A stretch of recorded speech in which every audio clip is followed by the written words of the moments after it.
नमस्ते। थर्ड आई में आपका स्वागत है।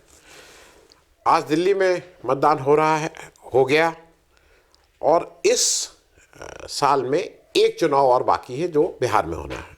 दिल्ली के चुनाव में एक चीज़ देखी गई कि जैसे कांग्रेस जो है वो नींद से बहुत लेट जगी। चुनाव पहले से पता था अब होना है।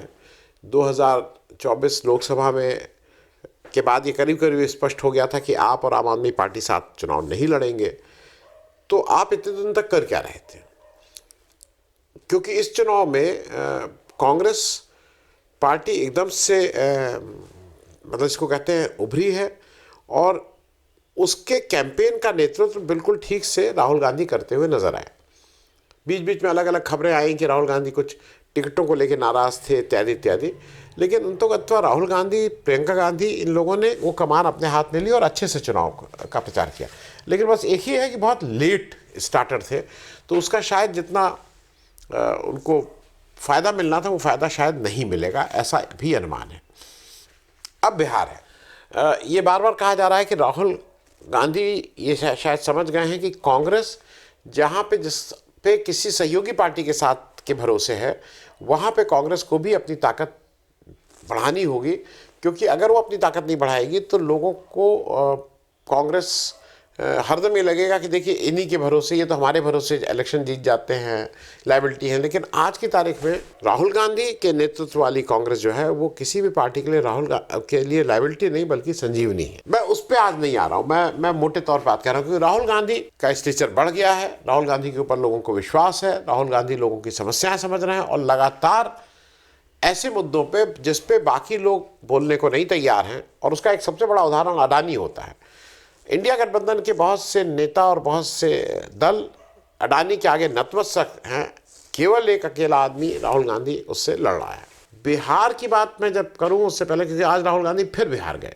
जगलाल चौधरी जी का जन्मदिन था लेकिन वो फिर बिहार गए और पिछले 10-15 दिन में ये उनकी दूसरी बिहार विजिट है। बिहार का जरा कुछ बेसिक डेटा समझ लीजिए। बिहार में 243 सीटें हैं, तो जिसको 122 सीट मिलेंगी वो इलेक्शन जीत जाएगा, मतलब वो सरकार बना लेगा। मैं जानबूझ के यहाँ पूरे बिहार का नहीं कर रहा हूँ, मैं अभी केवल इंडिया गठबंधन, राहुल गांधी, कांग्रेस पार्टी, इंडिया गठबंधन की बात करूँगा। एक चार्ट आप देख लीजिए, मैंने एक चार्ट लगाया है। इस चार्ट पे इंडिया गठबंधन का बिहार विधानसभा जो 2020 में इलेक्शन हुआ था उसमें किस पार्टी ने कितनी सीटें लड़ी थी, कितनी सीटें जीती थी और क्या वोट परसेंटेज था, ये मैंने विस्तार से दिया है। आरजेडी ने विधानसभा इलेक्शन में 144 सीटें लड़ी, 75 जीती, 50% से ज़्यादा स्ट्राइक रेट और उसका वोट परसेंटेज 23 था। कांग्रेस पार्टी 70 सीटें लड़ी, आरजेडी से करीब करीब आधी, 19 जीती और उसका वोट परसेंटेज करीब 9%। सीपीआई-एमएल 19 सीट लड़ी, 12 जीती, 3% वोट मिला। सीपीआई 6 सीट लड़ी, 2 जीती, 1% वोट। और सीपीएम 4 सीटें लड़ी, 2 जीती और 1% वोट। यहाँ पे जो वोट परसेंटेज है वो मैंने दशमलव को अगर 50 से कम है तो इस तरह मतलब होल नंबर कर दिया है समझने के लिए। अब इसके सामने जरा लोकसभा 2024 का इलेक्शन देख लीजिए। आरजेडी 4 सीट, 22% वोट, जितना पिछली बार मिला था उसमें 1% कम, लेकिन करीब मोटा मोटी उतना ही जितना विधानसभा में। कांग्रेस 3 सीट जीती, 9% वोट, जितना उसको विधानसभा में मिला था उतने वोट पे वो कायम है। सीपीआई-एमएल 2 सीट जीती और 3% वोट विधानसभा भी, 3% लोकसभा भी। और सीपीआई सीपीएम का 1-1% वोट विधानसभा, 1-1% वोट यहाँ। तो सब लोग करीब करीब बराबर हैं। अब यहाँ प्रमुख पार्टियाँ कौन हैं?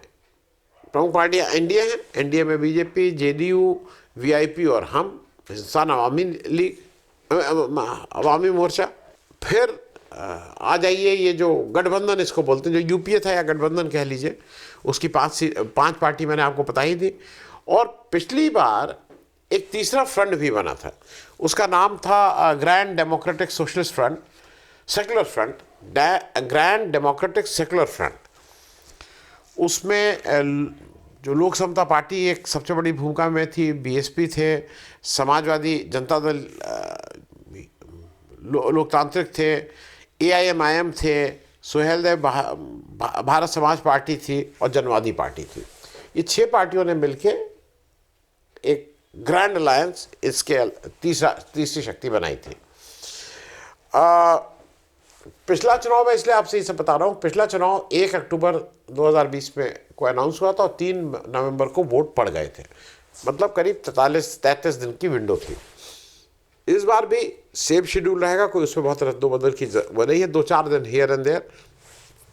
लेकिन अगर हम लोग ये मानते हैं कि 1 अक्टूबर को चुनाव अनाउंस हो गए थे, तो अब से करीब 7 महीने बाद चुनाव हो जाएंगे। तो बिहार इस समय बहुत रडार पे है और बिहार इम्पॉर्टेंट है, क्योंकि जो हरियाणा में जिस तरह से हारे, जिस तरह से महाराष्ट्र में हारे, उस हार को कहीं ना कहीं भुलाना चाहते हैं राहुल गांधी। और उसके भुलाने के लिए सबसे बड़ी ज़रूरी चीज़ यह है कि वो स्टेट इलेक्शन भी जीते। अब राहुल गांधी के पक्ष में क्या क्या है, ये ज़रा समझने की हम लोग कोशिश करेंगे। देखिए, कांग्रेस पार्टी और राहुल गांधी को बिहार में नथिंग टू लूज़ है।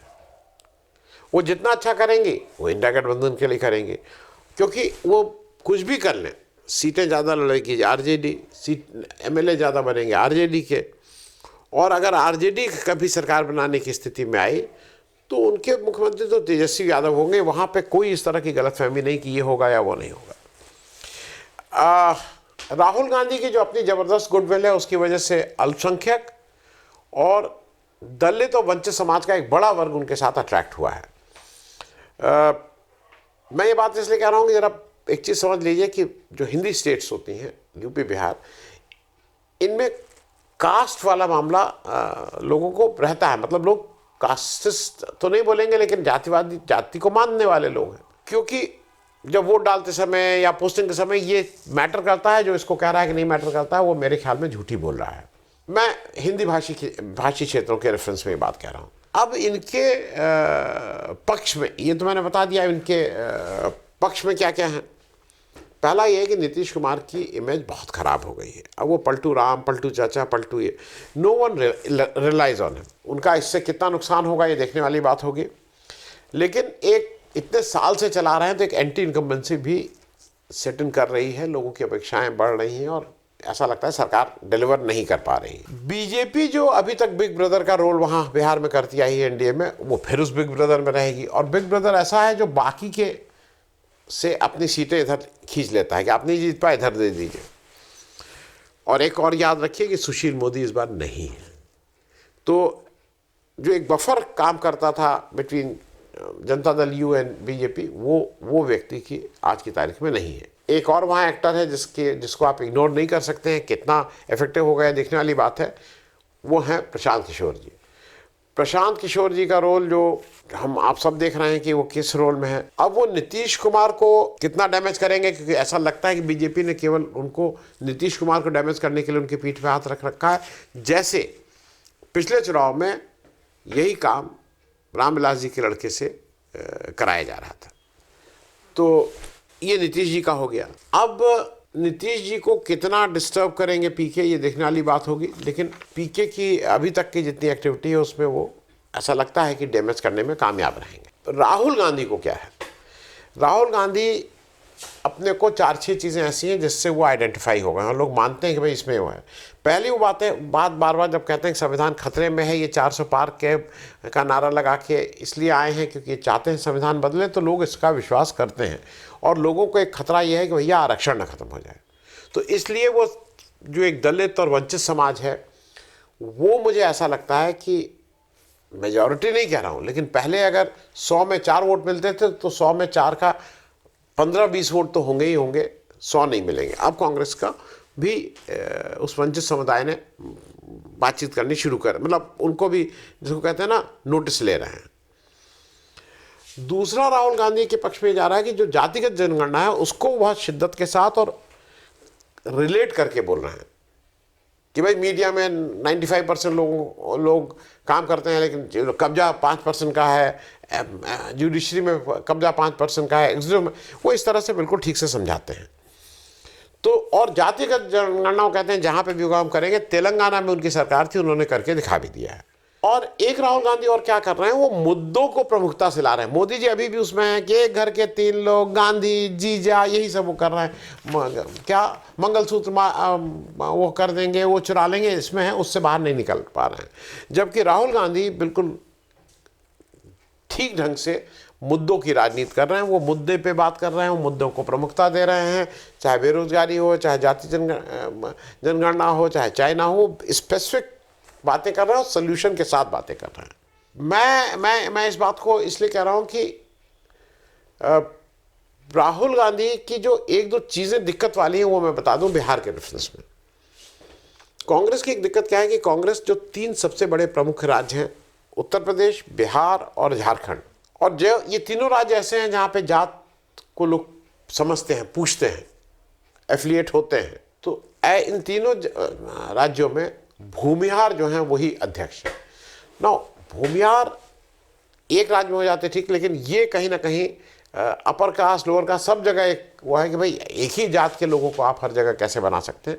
तो एक तो ये दिक्कत है। दूसरा क्या है कि मेरे हिसाब से जो मेरी समझ है कि राहुल गांधी चूंकि लोकल नहीं है तो उसके एडवांटेजेस भी हैं, डिसएडवांटेजेस भी हैं। राहुल गांधी जिस तरह से संविधान बचाओ की रैलीज कर रहे हैं, लोगों के बीच जा रहे हैं, आज भी वो वहाँ एक पासी लीडर बहुत बड़े हुए हैं, जगलाल चौधरी साहब, उनकी उसमें गए, याद में गए, स्मृति सभा किए, मोमबत्ती जलाए, ये सब काम किए हैं। तो वो कहीं ना कहीं कोई ऐसा मौका नहीं छोड़ रहे हैं जहाँ पे ये हो कि वो डिस्टेंस थे, वो अपने को माइनॉरिटी का विश्वास उनके ऊपर हो गया है, उसी तरह का विश्वास वो वंचित वर्ग में समझाना चाहते हैं, उस अलग को जगाना चाहते हैं कि भाई लोगों को इनके ऊपर विश्वास हो कि ये अगर आ जाएंगे तो हमारी बहुत सी इस तरह की डिमांड भी मान ली जाएगी। तो कुल जमा ये है कि दिल्ली के चुनाव का रिजल्ट जो भी आए, बिहार एक बार फिर बहुत क्रूशियल इसलिए हो गया कि अगले साल 2026 में 6, 7, 8 इलेक्शन है विधानसभा के। तो अगर बिहार में कांग्रेस ठीक कर लेती है तो उसका आने वाले समय में उन चुनाव पर भी प्रभाव पड़ेगा।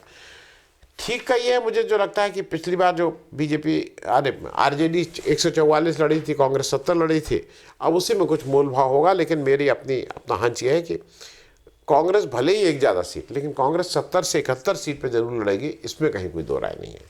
अब ये तो आने वाला वक्त ही बताएगा कि लालू जी जो अभी तक बहुत ही मैच्योर पॉलिटिशियन के रूप में उन्होंने अभी तक काम किया है, वो राहुल गांधी और बिहार और तेजस्वी इससे अपने को अलग रख पाते हैं, पार्टी को एक दिशा दे पाते हैं, ये देखने वाला होगा। थैंक यू सो मच, बहुत बहुत धन्यवाद।